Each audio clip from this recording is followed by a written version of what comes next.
để hướng đến mục tiêu nâng cao chất lượng cuộc sống. Chính vì vậy, lão hóa nhận được rất nhiều sự quan tâm từ các quốc gia, các tổ chức chăm sóc sức khỏe sắc đẹp và là đề tài nghiên cứu muôn thuở của rất nhiều nhà khoa học đẳng cấp thế giới. Nu Skin không phải là ngoại lệ. Với lịch sử nghiên cứu và phát triển về khoa học chống lão hóa hơn 30 năm, giờ đây Nu Skin đã trở thành một trong những công ty chống lão hóa hàng đầu trên thế giới. Xin mời các chị cùng theo dõi đoạn video clip sau đây. This is Nu Skin. This is the place that's created science-based premium anti-aging products for over 30 years. Back when you were wearing neon light-up sneakers, this is aging. This is a lot of aging. Aging is caused by tons of things, like this, and this, and this. This too. Yep. Double yep. Aging happens to the best of us. Luckily for you.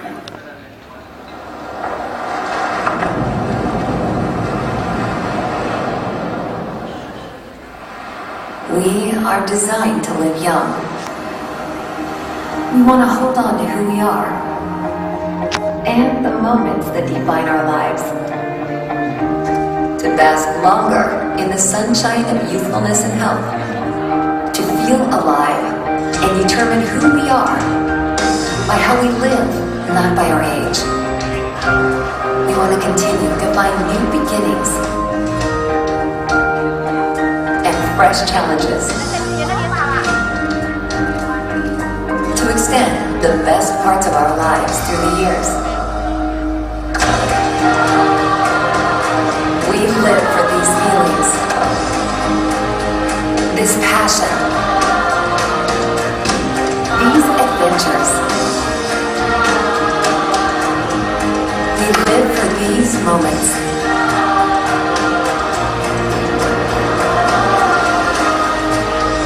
How do you live young? Lần đầu tiên, Nu Skin Việt Nam mời Phó Chủ tịch Nghiên cứu và Phát triển Internet toàn cầu. Ông là tiến sĩ diễn dịch học và sinh học tế bào với chuyên ngành sâu rộng, dinh dưỡng thực vật, sức khỏe trong oxy hóa, sức khỏe tiêu hóa, miễn dịch, ung thư, v.v. Ông sẽ chia sẻ với chúng ta về cặp đôi sản phẩm chống lão hóa Aesop White Man và Aesop Rừng Vương.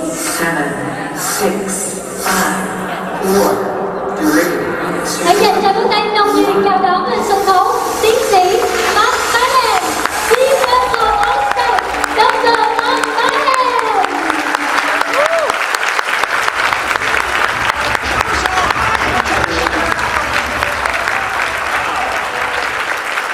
What a warm welcome. Thank you very much. Rất nhiều cảm ơn các bạn rất là nhiều. Thank you. This is my first time to Vietnam. Đây là lần đầu tiên tôi đến với lại thị trường Việt Nam. And I think by now I've had photographs with every one of you in this room. Và tôi nghĩ là nãy giờ tôi đã chụp rất nhiều hình với tất cả các bạn ở trong khán phòng ngày hôm nay. So it's a great warm welcome. Thank you. Và đó là một sự chào đón rất tuyệt vời từ các bạn. Xin cảm ơn. And we have some empty chairs, but we have another session this afternoon. Các bạn có một số ghế trống rồi chúng ta còn chuẩn bị cho tới phần buổi chiều hôm nay nữa. So I'm only going to tell you some of the story today. To get the rest of the story, come back later, okay? Và tôi muốn các bạn chia sẻ bằng một số câu chuyện để mà những người khác họ được học hỏi một lát nữa. Right, so what do you think about when you think about aging? Khi mà nói về lão hóa thì bạn nghĩ gì về lão hóa? Are you thinking happy thoughts? Are you thinking happy thoughts? Bạn nghĩ đó là những cái suy nghĩ rất là hạnh phúc không ạ? Khi mà nói về lão hóa. Does it put a smile on your face to think about aging? Và khi một người nói với bạn về lão hóa thì bạn có cười ngay lập tức không ạ? I think a lot of people don't smile because they think that aging is what takes them away from the things that they love to do. Và khi nói tới lão hóa thì nhiều người họ không cảm thấy thoải mái bởi vì nó lấy đi những cái hoạt động mà họ yêu thích trước đây họ không còn làm được nữa. Maybe you like to spend time in the outdoors. Có lẽ là có lấy đi những cái hoạt động ngoài trời của họ. Maybe you love riding your scooter to work. Hoặc là họ không thể làm được những cái công việc họ được làm trước đây. Just kidding, that's crazy. Và tự nhiên nó chơi cái gì đó thật là điên khùng phải không ạ? But we love spending time with your family. Hoặc là bạn thích dành nhiều thời gian hơn cho gia đình của các bạn. And we feel that aging takes us away from those things that we love. Và chúng ta nhận thấy rằng là việc lão hóa lấy đi những cái chất lượng cuộc sống của chúng ta. So at Nu Skin, we are proud to be an anti-aging company. Và ở Nu Skin chúng ta tự hào là một tập đoàn chuyên về công nghệ chống lão hóa. That is what we focus on. That is how we are a force for good in the world. Và đó là những gì chúng ta tập trung để trở thành đội ngũ làm việc những điều tốt đẹp trên khắp thế giới. But when you think about anti-aging, I want you to look at it from a different perspective. Nhưng mà khi nói về chống lão hóa, tôi muốn các bạn nhìn nó từ một góc nhìn khác. Think of us as being the anti-fear company. Nói cách khác, chúng ta đang tìm cách chống lại nỗi lo sợ của lão hóa. Because if you can age well, then you no need to fear about those other things that we talked about being taken away. Bởi vì nếu bạn lão hóa một cách khỏe mạnh thì bạn không lo lắng chất lượng cuộc sống bạn bị lấy đi bởi vì cái vấn đề lão hóa diễn ra. You can have the confidence that aging well can bring to you. Và bạn vẫn duy trì được sự tự tin mà mặc dù lão hóa diễn ra đối với bạn. Now, you probably think that the first thing that I will talk about today is genetics. Và khi bạn nghe nói về công nghệ chống lão hóa, bạn nghĩ đầu tiên tôi sẽ nói về khoa học gen, phải không ạ? But because you are our special early visitors, I want to give you a broader perspective. Nhưng bởi vì các bạn là những người đến sớm nhất, tôi muốn cho các bạn có một góc nhìn tổng quát hơn nữa. Where did our anti-aging strategy start? Mà tôi cho các bạn biết là cái lịch sử về chiến lược chống lão hóa của chúng ta bắt đầu như thế nào. It actually began with nutrition science. Và thật sự chúng ta bắt đầu bằng các khoa học về dinh dưỡng. Scientists have known for some time that if you lack the basic nutritional elements, then you will be aging faster. Thì khoa học về dinh dưỡng phải khám phá một điều rằng khi bạn không đủ những dưỡng chất trong cơ thể của bạn thì tốc độ lão hóa của bạn sẽ diễn ra nhanh chóng hơn bao giờ hết. Good nutrition is the foundation for healthy aging. Cho nên nếu bạn có được một cái nguồn dinh dưỡng thích hợp và khỏe mạnh thì đó là điều kiện tiên quyết để bạn được lão hóa khỏe mạnh. Now, during the 90s, more understanding came about aging that started to help us understand the role of free radicals. Và tới những năm 1990, khi mà các khoa học gia họ chuyển hướng nghiên cứu về vai trò của gốc tự do ảnh hưởng đến tiến trình lão hóa của con người. With the help of a famous scientist named Dr. Lester Packer, we actually learned that free radicals can age us faster. Và với cái nghiên cứu rất là thành công của tiến sĩ Lester Packer thì chúng ta phát hiện ra một điều rằng là chúng ta bị lão hóa nhanh hơn bởi cái quy trình gọi là do gốc tự do gây nên oxy hóa trong cơ thể của chúng ta. And Lester Packer is on Nu Skin's Scientific Advisory Board. Và tiến sĩ Lester Packer, ông là nằm trong ban cố vấn về khoa học của tập đoàn Nu Skin. So for at least 2 decades, Nu Skin used this foundation of nutrition and antioxidant science to help us have the most advanced anti-aging approach ever. Và trong hơn 2 thập kỷ đó thì Nu Skin tiếp cận bằng khoa học về dinh dưỡng cùng lại khoa học về chất chống oxy hóa mà giúp chúng ta duy trì được sự lão hóa khỏe mạnh. But around the year 2000, we actually started to think more as science came telling us that genetics can play a role in our lives. Và đến khoảng vào đầu những năm 2000 thì khoa học bắt đầu phát hiện ra một điều rằng quy trình lão hóa của chúng ta bị ảnh hưởng bởi tác động gen của chúng ta. So we started to really research into this topic of gene expression and genetics. Và chúng ta bắt đầu chuyển hướng sang nghiên cứu về biểu hiện của khoa học gen và cái khoa học di truyền làm sao để giúp chúng ta được lão hóa khỏe mạnh. Let me explain why. Đó tôi chia sẻ là các bạn lý do tại sao chúng ta lại chuyển hướng như vậy. Now what we learned is that even though the DNA does not change as you age, và những cái giả thuyết cũ cho rằng là chúng ta được thừa hưởng bộ mã gen của mình và bộ mã gen nó được gọi là cố hữu và không có sự thay đổi. In other words, it's not just the words of the DNA, but the sentences that are spoken from the DNA. Và chúng ta cũng phát hiện ra rằng không phải chỉ là những cái mã gen của chúng ta mà là một chuỗi các gen được kết hợp tạo nên. And not just the sentences that are spoken, but the volume of the sentences that are spoken. Và nó không chỉ dừng lại những cái chuỗi gen đó mà chúng ta còn nghiên cứu về cái hiện tượng sao chép để tạo nên cái bộ mã gen này.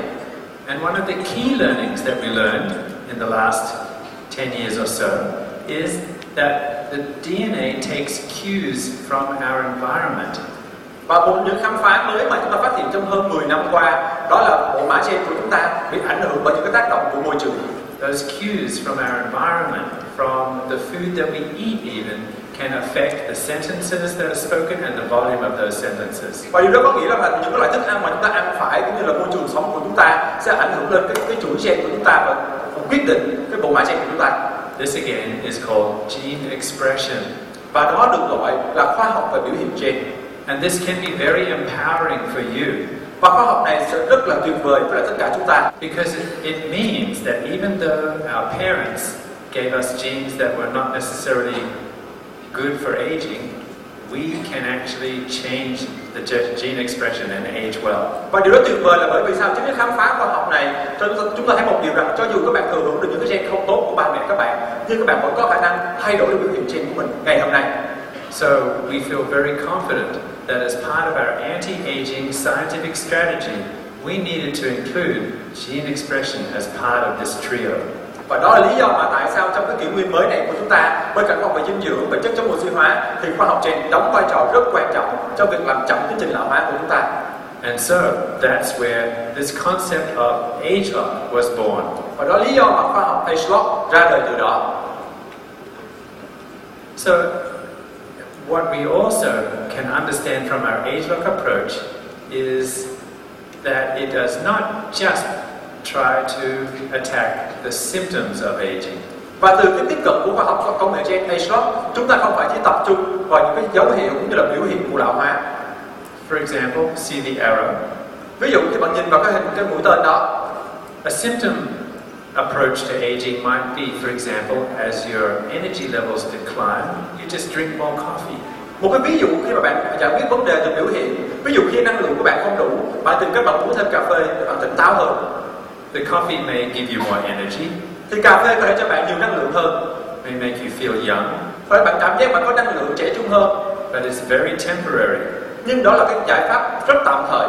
And it doesn't change the underlying cause of that feeling of lack of energy as you age. Và nó không tập trung được cái nguyên nhân sâu xa là tại sao chúng ta bị thiếu năng lượng khi chúng ta lão hóa.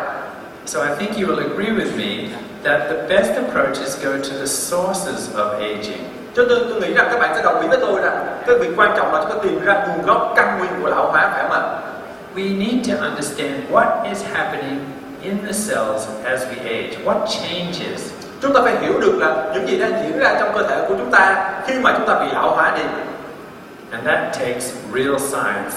Và để làm được chuyện đó, chúng ta cần cả một khoa học. So, in order to understand how exciting this science is, I need to give you a basic science lesson in genetics. Và để giúp các bạn hiểu được cái nền tảng của khoa học này, tôi cho các bạn học một cái lớp rất là cơ bản để giới thiệu về tổng quát về gen người. Are you ready? Các bạn có sẵn sàng chưa? Good, students. Tuyệt vời, các bạn những người sinh viên rất tuyệt vời. Again, I'm trying to clarify the difference between the DNA and gene expression here, okay? Và ở đây tôi muốn các bạn hiểu được một vấn đề rất là rõ ràng, phải phân biệt được sự khác biệt về gen của các bạn và biểu hiện gen của các bạn. If you are able to zoom into a cell, và nếu bạn phóng to cái tế bào của mình lên, and then zoom on further inside the cell to the nucleus of the cell, và thậm chí bạn còn đi sâu hơn nữa vào nhân của tế bào, and then zoom even further into microscopic levels, you would see the DNA like this. và thậm chí nếu bạn đi sâu và phóng to hơn nữa, bạn sẽ thấy được cái biểu mã gen này của mình. Now the DNA has bases that are basically letters. Thật ra gen của các bạn là một chuỗi các ký tự được mã hóa. This is the language of the DNA. Và đây chính là ngôn ngữ của biểu mã gen của chúng ta. How much information is in a single cell's DNA? Và chúng ta có được bao nhiêu thông tin từ trong cái bộ mã gen này? 1 billion words. Nó có tới 1 tỷ từ trong đó. It's amazing how much information is there.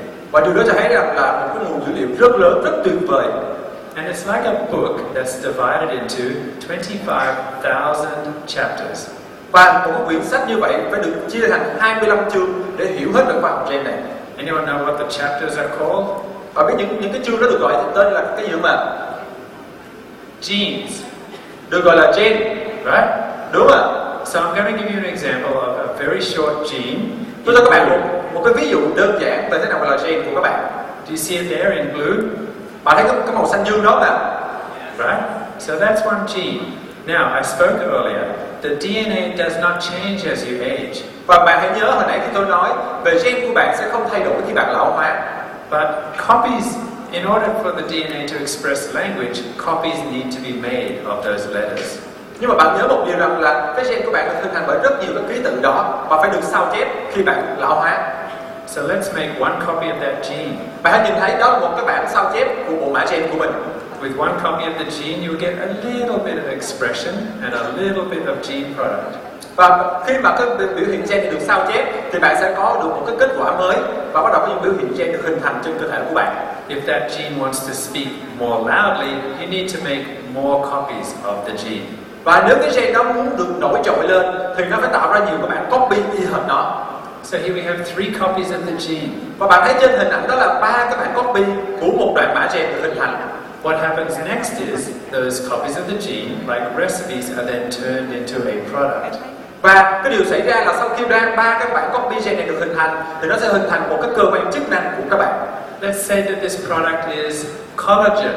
Ví dụ, chúng ta lấy ví dụ đó là cái sản phẩm của cái tế bào collagen. Something changes as you age with the expression of the genes into collagen. Và bạn sẽ thấy một điều rằng là khi bạn lớn tuổi thì cái biểu hiện gen này sẽ bắt đầu thay đổi đối với tế bào collagen của các bạn. As you age, you'll express less of these genes, so you'll have less collagen. Và khi bạn để ý là khi bạn lão hóa thì cái biểu hiện gen về collagen này sẽ suy yếu dần, dẫn tới những cái biểu hiện trên da của các bạn do suy giảm collagen. So that is gene expression. Và đó được gọi là khoa học biểu hiện gen. Do you get it now? Các bạn hiểu được không ạ? Alright, about half of you get it. Có một nửa các bạn hiểu được, đúng không ạ? Alright, 3/4. Được 3/4 rồi các bạn hiểu được không ạ? Oh yeah, okay, you're Tuyệt vời. Alright, so what happens when you look at the expression of all 25,000 genes and you compare young versus old over many years? Và điều gì xảy ra khi bạn hiểu được cái biểu hiện của 25.000 gen so sánh với lại lúc bạn còn trẻ và khi bạn lão hóa sau nhiều năm? You end up with a huge database that is just so big and hard to understand that it boggles your mind. Và khi cái nghiên cứu đó thành công thì bạn sẽ có một cái dữ liệu gen rất là lớn theo dõi biểu hiện của chúng theo thời gian. So let me explain a little bit what that database means. Và tôi xin chia sẻ lại, tôi giải thích thêm cho bạn hiểu về dữ liệu gen đóng vai trò quan trọng như thế nào. Anyone recognize this city? Ở đây có ai nhận được cái hình ảnh, nhận dạng hình ảnh đó là ở nơi nào không ạ? Sydney. That's right, that's the city where I come from. Đó là thành phố Sydney, quê hương của tôi. Now if I were to ask you, what changes have happened in the city of Sydney since 1960? Và tôi đặt cho các bạn một câu hỏi, các bạn có biết điều gì đã xảy ra tại thành phố Sydney từ năm 1960 không ạ? I was born in 1961. Và tôi được sinh vào năm 1961. How would you know the changes that have taken place in Sydney since then? Làm sao bạn biết là thành phố Sydney đã thay đổi như thế nào từ năm 1960? What if you had a photo album that showed photos of Sydney how it was, Và nếu tôi cho các bạn xem hình ảnh của thành phố Sydney trước đây và bây giờ, and how it is today? thì bạn nhìn thấy hình ảnh nó ngày hôm nay như thế nào ạ? Really detailed photographs Là một cái hình ảnh rất là chi tiết cho các bạn nhận dạng được. that you could call that detailed photographic photo album a database, right? Thì bạn có đồng ý rằng chính cái hình ảnh của 2016 cho bạn rất nhiều chi tiết về cái dữ liệu mà bạn có được về sự thay đổi của thành phố Sydney, phải không ạ? And with that database, you could do a school project and tell me many of the changes that happened over time in the last 55 years in Sydney. Và với hai tấm hình so sánh cụ thể như vậy thì bạn có thể chia sẻ cho tôi rất nhiều sự thay đổi, sự cải tiến của thành phố Sydney từ năm 1960 tới ngày hôm nay. This is why we partnered with LifeGen Technology, and this is what we've been doing, building this database of gene expression associated with aging. Và đó là lý do mà Newskin mua luôn tập đoàn LifeGen, bởi vì chúng ta muốn sở hữu dữ liệu gen lớn nhất của thế giới. And now that we have this database, we can look for ingredients that can change gene expression or sort of turn Sydney back to the way that it was when it was young.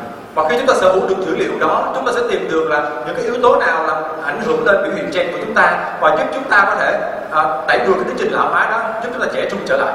Because you may remember I said earlier that the DNA can take cues from our environment, from the food that we eat, from our stress levels, everything that then affects gene expression. Và nếu các bạn nhớ tôi nói hồi nãy, thì biểu hiện gen của chúng ta bị tác động bởi rất nhiều yếu tố của môi trường như là stress, thức ăn các bạn ăn vào, môi trường các bạn ăn sống sẽ ảnh hưởng lên biểu hiện gen của các bạn.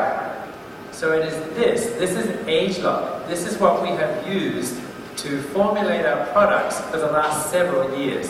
Và đó là cách mà chúng ta tiếp cận về khoa học gen để ra đời rất nhiều sản phẩm trong mỗi 2 năm vừa qua. We started looking at gene expression in skin Chúng ta bắt đầu theo dõi cái biểu hiện về gen của chúng ta, về da của chúng ta, and developed the transformation set. và chúng ta bắt đầu ra đời bộ mỹ phẩm Transformation Set. Do any of you use that? Do you have that in? Ở đây các bạn đang sử dụng nó phải không ạ? Yes, it makes a real difference. Và thấy một sự khác biệt rất tuyệt vời phải không ạ? Alright, then we had our first nutritional product using age-lock science, and that was Và chúng ta có cái sản phẩm về công nghệ sử dụng học dinh dưỡng thay đổi biểu hiện gen của chúng ta là sản phẩm gì ạ? R squared, exactly. Yes, R bình phương phải không ạ? So our product development has been influenced by this age-lock science. Và bạn sẽ thấy những cái sản phẩm của chúng ta bị ảnh hưởng rất nhiều bởi khoa học về dữ liệu gen của chúng ta. Now you can see from the last slide that we have many products at Nu Skin now based on the age-lock science. Và cái slide vừa rồi các bạn sẽ thấy được rằng rất nhiều sản phẩm Nu Skin ra đời từ khoa học về gen chống lão hóa này. Why do we need so many of these products? Và tại sao chúng ta lại cần nhiều sản phẩm tới như vậy các bạn? They're all anti-aging, Và tất cả đều là công nghệ chống lão hóa. but in fact there are many different ways that we age. Và thật ra chúng ta có rất nhiều cách lão hóa khi mà chúng ta lớn tuổi. There are many different mechanisms, and we have to try to address each of these mechanisms. Và nó có rất nhiều cơ chế diễn ra khi chúng ta lão hóa như vậy, và chúng ta phải xác định được từng cơ chế đó. So that means that we will have more than one product. Điều đó có nghĩa rằng chúng ta phải có nhiều hơn một sản phẩm để tiếp cận nhiều cái yếu tố khác nhau của lão hóa. I want to give you an example Tôi cho các bạn một ví dụ. that starts with an understanding of how R squared is different from our most recent product, Y-span. Để các bạn hiểu được sự khác biệt của về sản phẩm Age-Lock R bình phương và cái sản phẩm mới nhất của chúng ta là Age-Lock Y-span. To help you understand that difference, I want to take you to the theater. Để giúp các bạn hiểu được sự khác biệt đó, tôi muốn mời các bạn đến một cái màn biểu diễn. So imagine you're in the theater and the lights are low. Và khi các bạn đến một cái nhà hát thì bắt đầu cái ánh sáng nó sẽ rất là tối phải không ạ? Nothing is happening yet, Và vẫn chưa có gì xảy ra khi các bạn tới nhà hát đó cả. but the tension is rising. Nhưng bạn cảm giác mọi người đang hồi hộp dần lên. You can feel the excitement in the air. Bạn sẽ cảm giác được cái chuyện đó ở cái không khí mà bạn đang diễn ra. And then the general stage lighting appears. Và bắt đầu toàn bộ sân khấu sẽ được bừng sáng nhẹ dần lên. So you can see lots of things under the general stage lighting.